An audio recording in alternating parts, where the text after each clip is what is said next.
if you want a way to differentiate, think about something that the gray hair in the room isn't, can't, or won't do, such as engage on socials effectively. That can be your key differentiator, the value that you're able to add to the company that they might not be able to. Your network is your net worth. Come listen to some of the most successful people I know share invaluable knowledge, stories, and advice in real estate, business, and beyond. This is Weiss Advice. Whether you want to take your business or personal life to the next level, look no further. Welcome back to another episode of Weiss Advice. I am your host, as always, Yona Weiss. I am excited to be here today with another amazing guest. You guys, get ready for it. We got Carson, Baird on the show. Good morning to you. How are you? I'm doing well, Yona. I'm doing well. I am staying warm down here in sunny Southwest Florida. How are things up yonder? Oh yeah, well, it's always good wherever you go. Wherever you go, There you are. So try to make the best of it. Wherever it is, the weather is whatever it is, and you just gotta enjoy it. But yeah, I'm a little jealous of South Florida weather right now. That's for sure. But that's amazing. I mean, and you were telling me before the show, before the recording, that you are a proud father of two little twins under a year old. That's pretty amazing. I have 6 kids myself, but no twins, so I can't imagine what that's like. Yeah, I mean, it's the only thing we've ever known. These are our first 2 children. We have a long and arduous journey with fertility, but it has a happy ending, thank goodness. So yeah, we have 2 8-month-old blessings, a boy and a girl, Archer and Ava, and they have absolutely changed my life in every single way, all for the better, except maybe sleep. I'm not getting a whole lot of that these days. But that's why caffeine exists. I've definitely become more of a coffee aficionado over the last 6 months, and it keeps me looking a little bit more human while in front of a camera, in front of my clients. So thank God for that. Yeah, it's sometimes necessary, but it does get better. The sleep deprivation gets better over time once you get them on schedules. But yeah, I'd love to jump into learning about who you are, what your story besides for a father. Obviously, you're in the real estate business, which is why we're talking on this show, which is the common denominator of pretty much everyone who is a guest on Weiss Advice. I'd love for you to give a little background to our listeners who may not be familiar with who you are, how you got started in real estate, what you're doing, etc. Yeah, absolutely. Well, I first want to thank you for having me on the cast. I think that, you are absolutely a benchmark for producing content in commercial real estate, and some of the guests, absolute powerhouses I've seen just recently, to name a few off the top of my head. I've seen Adam Dunn, I've seen Ken Ashley. These are all guys that I can't quite hold a candle to, but hopefully I can give some perspective as to somebody a little bit greener in their career that would aspire to be a Ken Ashley one day. So my journey into commercial real estate started when I was very, very young. I come from an entrepreneurial family where my father owned an auto body business in Atlanta, where Ken's from. Dad was the body man. He had met this lovely baker lady that he had swooned into being his wife, and then my mom became the secretary of his business. And from day one of me being on this earth, pretty much, I was on her desk and in that business. So, I tell people I have Bondo in my blood, and that was the family business growing up. That was everything for us. So fast forward a little bit later in childhood, my dad had built up a few stores where he owned all of the real estate and eventually sold the business itself to one of the larger national MSOs that's still operating out their public company. And that was all well before I was, in working age. But real estate has always been in the room growing up. So, love my dad, always wanted to work with him. I eventually went out, got my own college degree, marketing degree from Georgia College in the state, which is a sister school of UGA, far less known, but rolled that into a B2B sales job in tech and did some other corporate roles. But eventually 5-6 years go by and I'm just not really passionate about what I'm doing. It's a job. It makes an income. It makes a living. But I always wanted to find something that my heart was really in and thought, well, there's no better time than now. This was right after COVID. And my previous job was selling sponsorships to in-person events. So you can imagine my pipeline dried up pretty quickly. And I thought, well, there's no better time than now. So I called my dad. I said, hey, what do you think about this? From the time he'd sold his business to today, he had retired, went crazy for retiring too young, unretired, and said to that group that he'd sold the business to, hey, I really like the real estate side of things. How about I be a preferred developer for you? I'll go out, do site selection and entitlement work. I'll get you a building where you need it to be. And, I'll either be your landlord or you pay me on the development side. I'll make myself whole, but that will keep me busy and from going insane. Mm-hmm. So he did that. And that was my intro to commercial real estate. Was I joined him. I got my license as a broker. I hung it with a buddy I played soccer with, a residential realtor that had no real mentorship or guidance to offer. It was just simply a place to hang my license. And then I went and made it all up on the fly.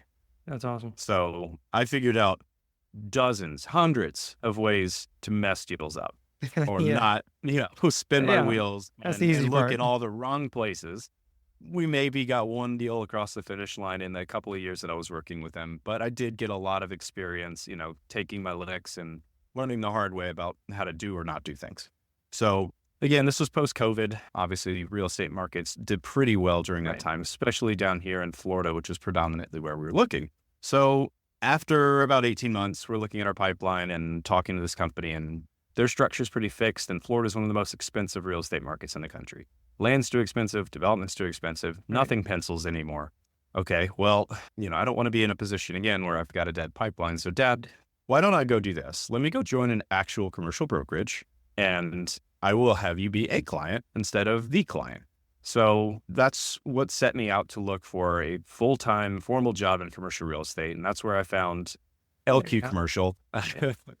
So they're a full service shop that covers all asset types based predominantly in Southwest Florida, but we also have a presence in Tampa and Orlando as well. Basically cover the entire state outside of what would be deemed South Florida, Miami, Fort Lauderdale metros. Right. So they had a junior program that looked enticing to give me some formal structure and foundation to build off of all of the tough lessons I've learned so far.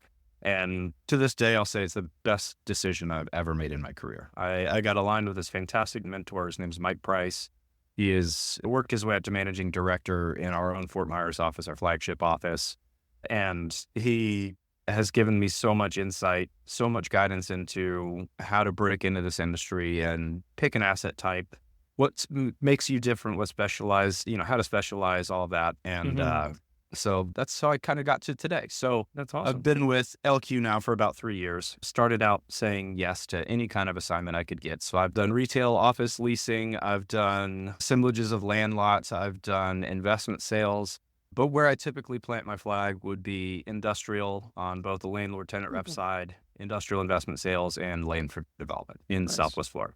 So. Nice. Okay. Well, it's amazing to kind of hear that journey and to where it's come to now, which I love the fact that you've really kind of niched down to find that specific part of real estate that, you can really specialize in. And I think that's what sets a lot of people apart. When you find someone who is really specialized in one specific area, and, you can be specialized in a couple areas, if you get good at it, but it really shows when someone is, specialized in one area of real estate that their expertise, shines through above the rest, where you have a lot of people kind of trying to do everything. Like you said, well, at the beginning, that's what you have to do. And I can totally relate to that. Having done it myself, you just try to get whatever you can and learn everything along the way and kind of find out what works best for you and where you kind of fit in. But I'm curious to know, you talked about a lot of the things you learned, the lessons you learned along the way in your journey, starting out with Dad and then, later on. I'm curious if you could share any of those kind of fun lessons that you've learned from deals that went awry or what have you. Yeah, absolutely. Before I get into that, to cap that thought, I think it's Rod Santamassimo. He may have not coined it, but he certainly preached it quite a bit, that the riches are in the niches. Yeah. And you're completely right. I don't think that from day one, you can pick a specialty and simply jump into that. For me, I'd much rather have a holistic view of what the entire commercial real estate space looks like. Yeah. I've done everything with multifamily, sans multifamily. But because I've done an office lease or a retail lease, I understand at least enough to know that I'm not the expert in that space, but I can, supplement or refer that business out to somebody and ask a few good questions along the way. But I've picked my niche and I'm sticking with it. So excited to be at that point after a few years. Now, some of the hard knocks that I got to experience along the way, first off was just understanding, that sort of way to qualify a property. There's a lot of boxes that you have to check when you're looking for a specific asset type. So in my example, collision centers are a heavy commercial product or a light industrial product. Every municipality across the Southeast where I was looking, Florida, Georgia, Alabama, has their own either local county or city ordinances that you have to go and find a way to review to find what that specific property is zoned and what it needs to be zoned in order to permit by right your intended use. So it could be light industrial in Hillsborough County in Tampa, but if I go to Macon, Georgia, it might just be a commercial general product where their, code of ordinances isn't exactly as sophisticated.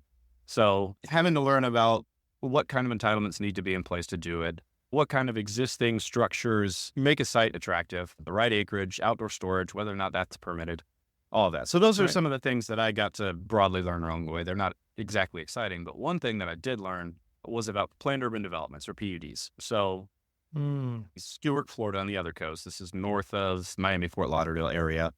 There was a great property, former Goodwill site that looked to check all the boxes. And when we looked at zoning, it showed the right zoning that would have our use permitted by right.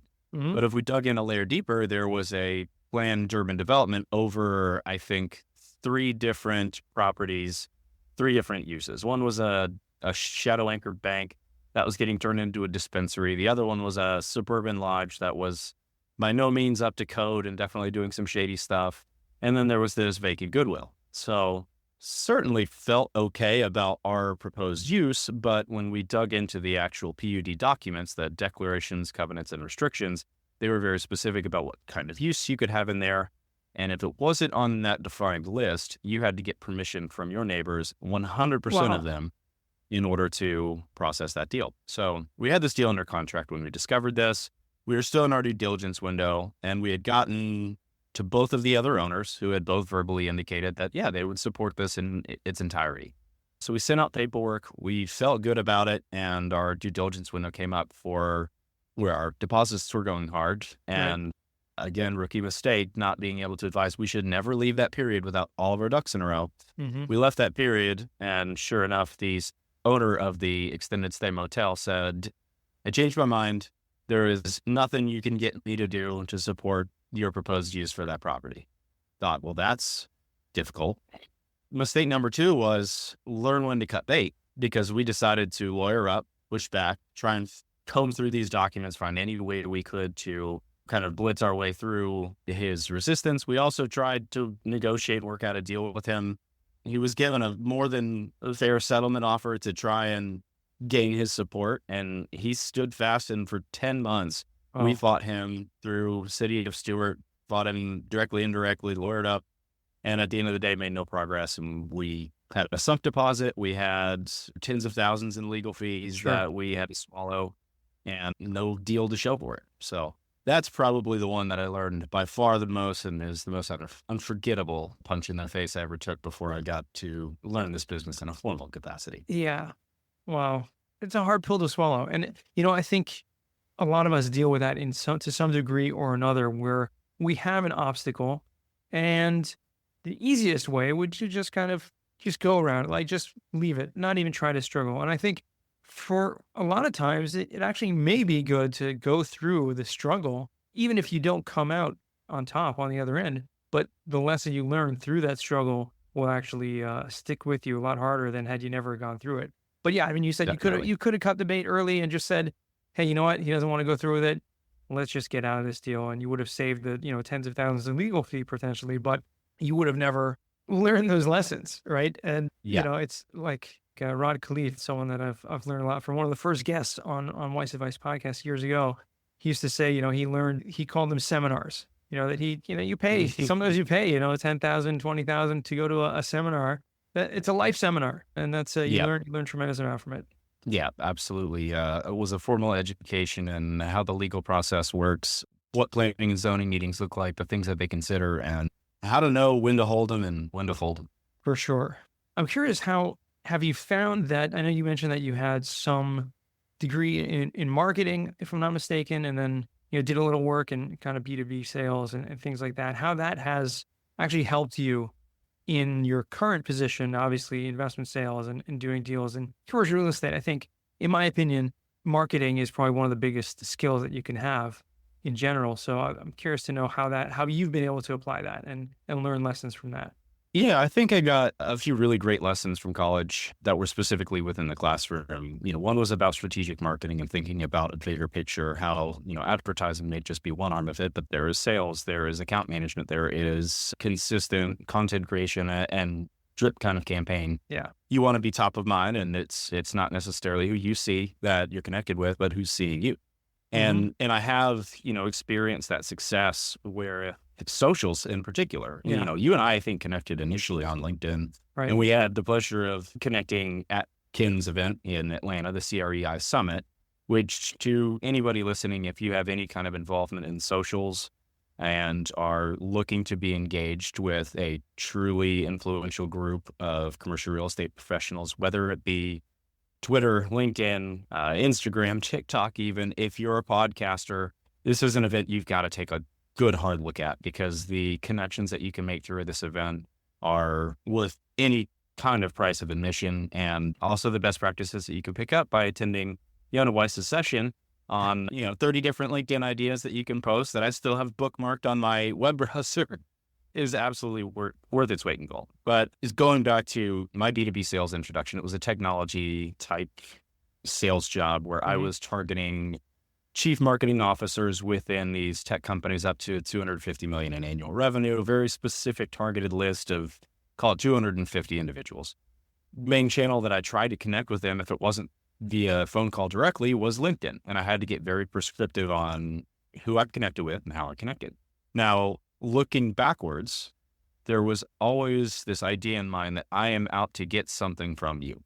That's why I am in your LinkedIn email messaging. Yeah. That's why I'm trying to connect with you, because I want to pitch you an idea. Granted, I think it'll help your company overall, Right. but my primary focus is that I want to get something from you. And that is a challenge, challenging position to be in, but I've evolved since then. Yeah. And to interject there, I think that's actually common outlook of most people in sales in general, in my opinion. And obviously we share this, I believe, is incorrect approach. It's right. It's not the right approach. I think most people would agree, 90%, if not more, of the in-mail messages you get on LinkedIn, you just delete. You don't even look at them.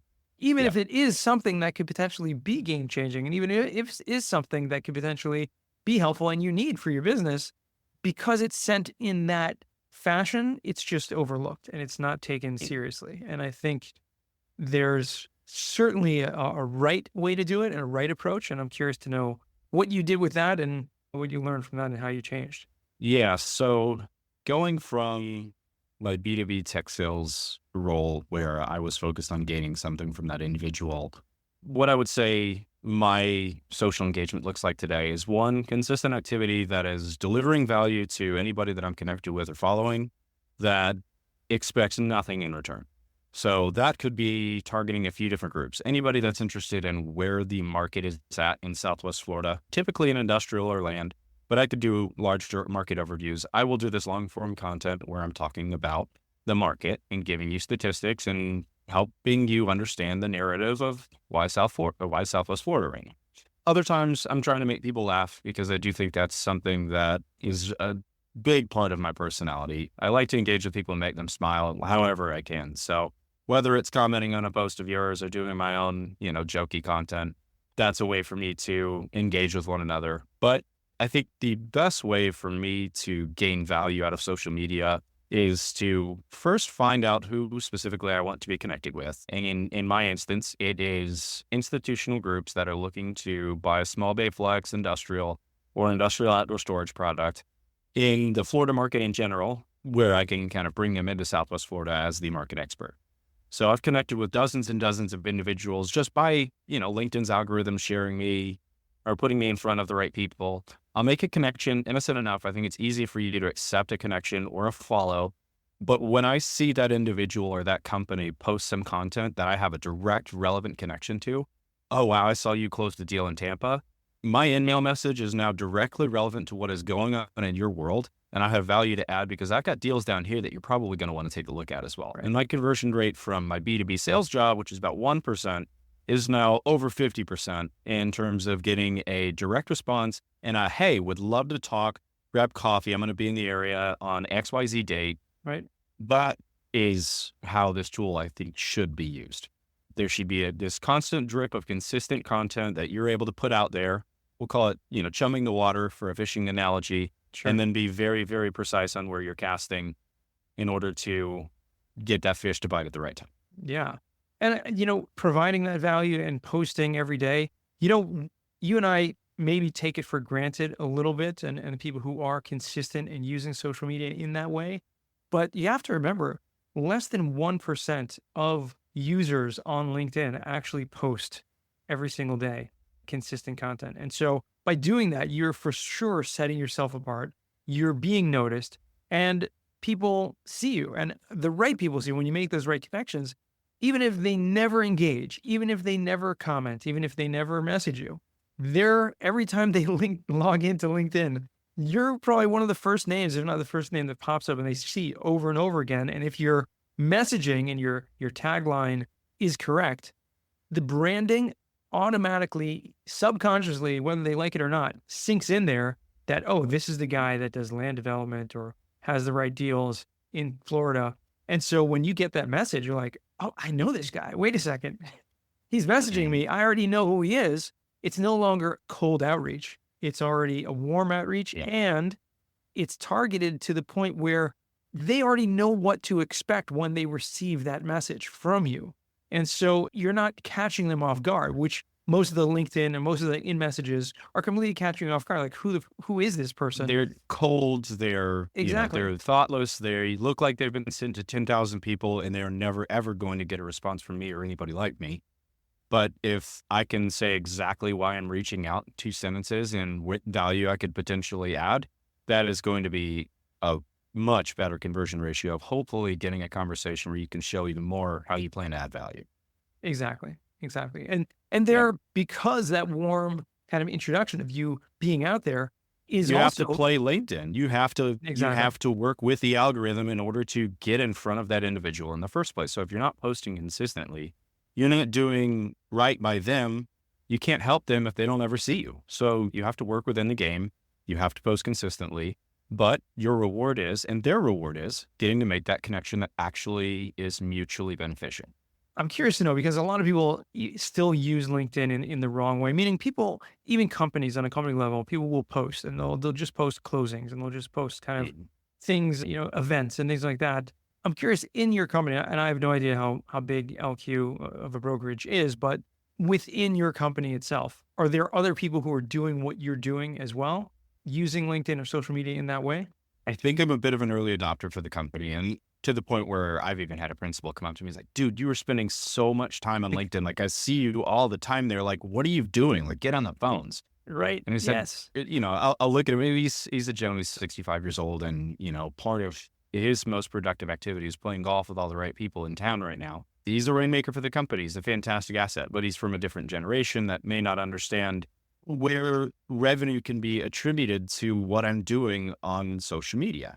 And I had the ability to say, and I can't wait, fingers crossed for this opportunity to close, but I have a deal under contract right now for $3.5 million that came because of somebody that saw me that I had no idea how he ended up on my feed saying, hey, I saw that you do, land brokerage in Naples. We're interested in XYZ type of stuff. And we have a deal under contract right now that'll hopefully close in Q1. I said, Rocky, that social media engagement that you think I'm wasting all this time on is about to net you a $3.5 million commission or a $3.5 million deal commission. Right. It's not like I'm sitting there spinning my wheels, scrolling through Instagram, doing nothing with my time. Right. It's very prescribed. It's very beneficial.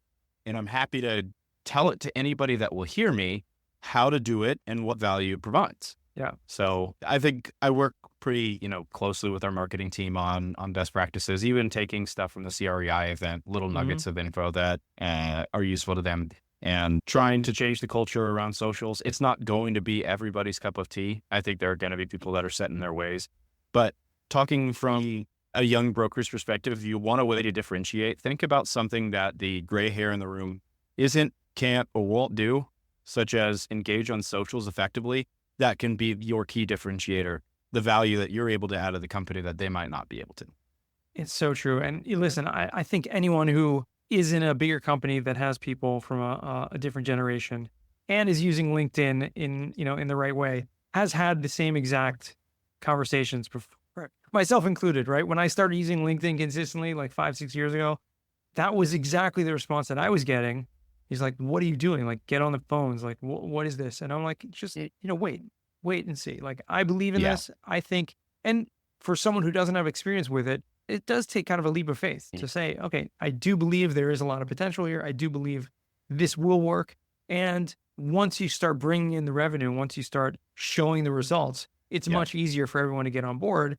But, you got to put in that work sometimes before you even see the results. Because social media, like Gary Vee says a lot of times, it's a long game, right? It's something that is going to show results over a long period of time. You're not necessarily going to see the results immediately. Again, it is completely true. And it is one channel of many. I go to in-person events through various associations, SIOR, CCIM, CREI Summit, all these organizations where, I connect with my peers. I've had multiple people come and tap me on the shoulder, be like, "Carson from LinkedIn. Yes. I recognize your mustache. How are the twins?" Exactly. And I'm like, this is amazing. And those connections can lead to warmer introductions and wanting to do deals with other brokers, or it could be principals. It could be, people that really have capital that want to invest and they're looking for a guy to help them invest it. So it is one medium to connect with your audience that may not immediately be evident where your return is going to come from. But if you have the faith that it will do it and you do it right and consistently, it will 100% happen. Can't always predict what that'll look like, but trust me, it will pay for itself many times over. For sure. And if you wouldn't mind, to share a little update on what you see right now in the commercial real estate market, specifically the land development side, industrial side, where you are focused on in Southwest Florida. Because, for our listeners who may be interested in that, we have an experts really on the show. So I'd love for you to share Absolutely. a couple nuggets on that. Yeah, happy to. Always happy to talk about my local Southwest Florida market. We're considered a tertiary market, but if we just looked outside of primary and secondary markets, I would say we were one of the most attractive markets that you could be looking for. We still have a massive net gain in population down here that was going on well before COVID. COVID accelerated it tremendously, kind of broke our market for a little while, but it is still stable, growing even well after the kind of COVID migration from Northeast, Midwest, down to some sunny weather in Florida. Yeah, exactly. So nationally, commercial has all of these different headlines, sensationalist about, office being decimated in this and that. Specific to office, Naples and Fort Myers have one of the stronger office markets in the country. Granted, it is very small. It's not the same product that you're going to see at Facebook or somebody that's in Austin or Palo Alto. It's more of a family office type setup, and the demand has been tremendous down here for those individuals looking to service the higher net worth clientele that's moved down here. So even my accounting firm that I use personally got acquired by a group out of New York. He said, I had to make this move because so much of my clientele has relocated to Naples and Southwest Florida, and now I can service them for 6 months here and service them for 6 months when they're back in the city. That makes sense. And you can replicate that across, general office and medical. From an industrial and land perspective, things have loosened a tiny bit on industrial, but we've been in a very strange market, not just post-COVID, but post-Hurricane Ian, which hit in September of 2022. It decimated our market in Fort Myers, and there was billions and billions and billions of dollars of work that needed to be done to rebuild our lovely area of the Sunshine State. But because of that, when FEMA came into town, they basically would hand any contractor a blank check and say, all right, let's get to work. What that ended up doing was siphoning out any kind of existing supply. We were at less than 1% industrial supply, and it became a name your price market for landlords. Now, things have stabilized somewhat. We're up to about 5.2% vacancy in December of 24, but most of that, I'd say about 50% of that, is due to new supply coming online in a bigger box fashion. So 50,000 square feet and above, newer build from 2023 or later is where half of our supply sits. If you're looking for small bay flex or something like that, sub 3% vacancy, you're still having a hard time, and rates reflect that. They're very strong rates, probably 50% above where they were prior to COVID.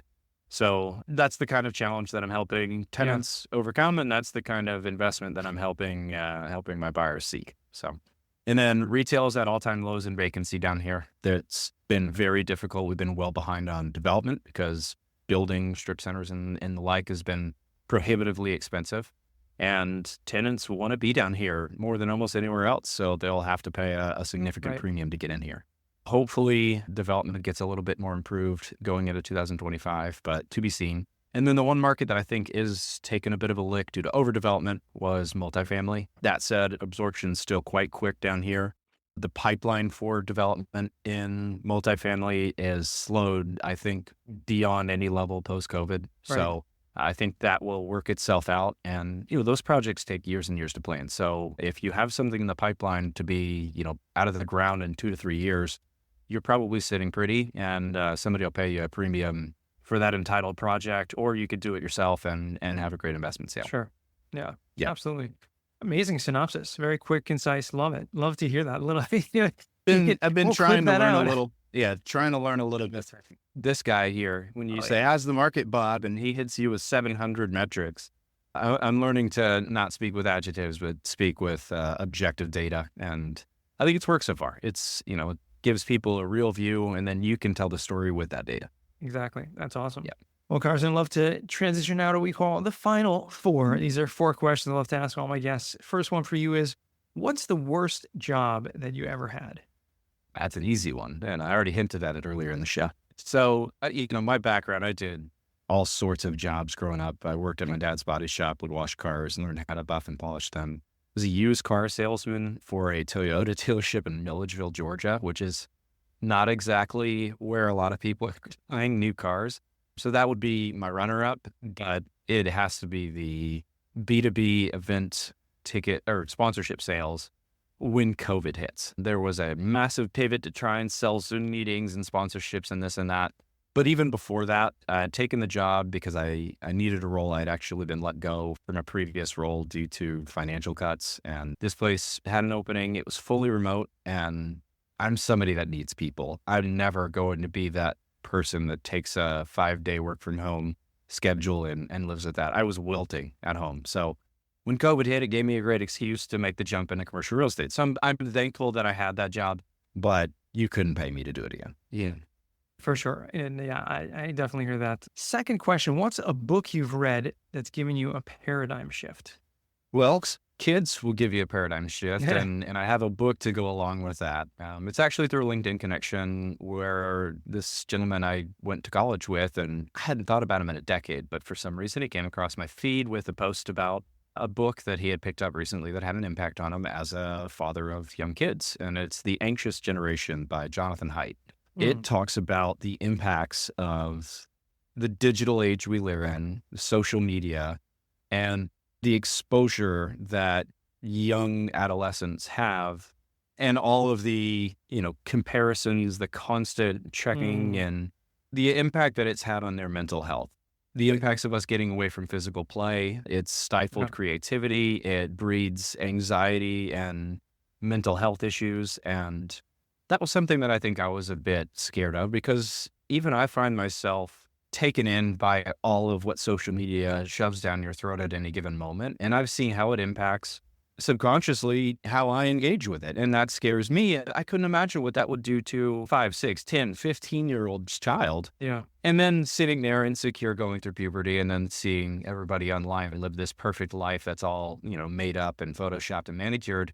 It makes absolute sense that it would destroy the mental stability of a child. And I want to be fully prepared to have that conversation with my kids when we get to the time. Wow, that definitely sounds powerful. I'd love to check that book out. We'll make sure to put that in the show notes for anyone who's interested in that. I'm sure there's a lot of parents in this listening to this, so sounds like definitely. Yeah, it does comes with tips, tricks, and pointers. I think that it even comes with some kind of advice for lawmakers and government, how we could protect our children a little bit better with it. It's a topic worth discussing more openly. Mental health isn't talked about near enough in this day and age. For sure. Yeah, I totally agree with you. It needs to be spoken about more. It needs to be learned about, and not as much of a taboo as it sometimes is looked at. So Thank you for that. I appreciate that book suggestion. Third question is, what is a skill or talent that you would like to learn? And this could be anything.